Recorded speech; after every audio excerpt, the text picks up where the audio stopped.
Hello guys, welcome to my YouTube channel के आपके लिए देर बात में एपिसोड की शुरुआत सूरज द्वारा संध्या को उसके जुड़वा बच्चों के बारे में बताने से होती है। और जब उन्होंने भगवान से एक मांगा तो उन्होंने दो मिले। क्यों भाबो और बाबा सा लड्डू लेते और वह घर के अंदर वापस चली जाती है। सूरज कहता है शायद ये दूसरा बच्चा बुलबुल के लिए भेजा गया है। बहुत से बुलबुल के बारे में सोचने के लिए कहता है। वो उदास हो जाती है और समझाती, वह पर्दे को हिलाती और सच्चाई दिखाती कि दोनों बच्चे या एक उनका अंश है।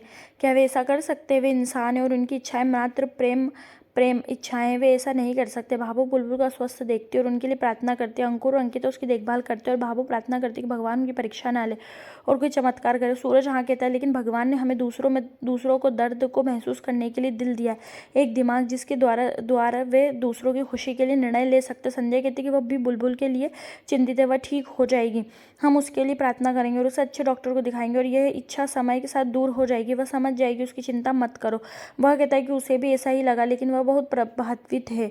वह कहता है कि यह सब भगवान का संकेत है, मुझे इसमें आपका साथ चाहिए। वे बुलबुल और जुड़वा बच्चों के अपने सपनों के बारे में याद करते हैं। वे पूछता है कि क्या वो उसका साथ देगी। वह रोती। भाभो उनके पास जाती। संध्या उसका हाथ पकड़ती। भाभो आती और उनकी बातें सुनती। संध्या उनकी खुशी के बारे में कहती है। सूरज कहता है कि भाभो समझेगी, जब हम कहेंगे कि हम अंकिता को एक बच्चा दे रहे हैं तो वह सहमत होगी। वह कहता है कि मैं उससे बात करूंगा, वह भी एक माँ है और माँ का दर्द समझ सकती है और हमें अभी उससे बात करनी। वह अभी पूजा के लिए जाएगी। भाभो कांपने लगती और चली जाती। वह कहता है कि हमें भी उससे बात करनी। बाबा साहब पूछते कि उन्हें देर क्यों हुई, भगवान की मृत्यु क्यों नहीं मिली। वह कहती कि सूरज इसे लाएगा और कहती कि हम मंदिर जाएंगे। वह पूछता है कि क्या हुआ, वह इतनी जल्दी में क्यों है।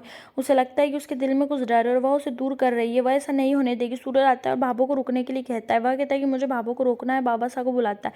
बाबा साहब भाभो से चिंता न करने के लिए कहता है क्योंकि वे जल्दी पहुंच जाएंगे। वह उसे कॉल उठाने के लिए कहता है। उसे लगता है कि यह सूरज का कॉल होगा। वह कहती है कि हम जो काम करने जा रहे हैं वह बहुत बड़ा काम है। वो पूजा करने के लिए मंदिर में बैठती है। उसे सूरज की बातें याद आती। बाबा से चिंता न करने के लिए कहता है। सूरज आएगा। सूरज संध्या वहां आते हैं। वह कहता है कि हमें पूजा शुरू होने से पहले भाभो से बात करनी। भाभो उन्हें देखकर चली जाती। सूरज बाबा से पूछता है कि उसे ढूंढता है।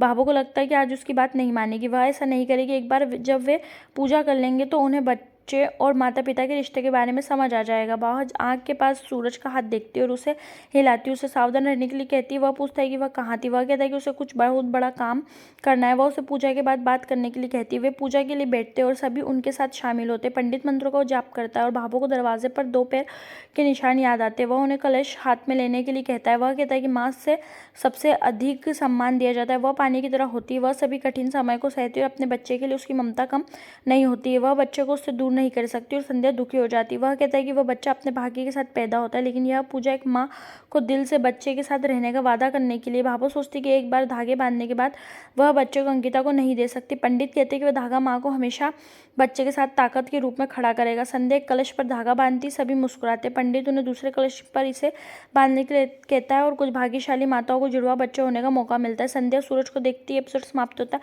आने वाले एपिसोड में मोहित को एक कॉल आती है और वह हैरान रह जाता है। वह कहता है कि ठीक है, मैं भाभो को बता दूंगा। बाबा साहब पूछते हैं कि क्या बात है। एपिसोड समाप्त होता है। आने वाले एपिसोड की अपडेट जानने के लिए हमारे चैनल को लाइक एंड सब्सक्राइब कीजिएगा।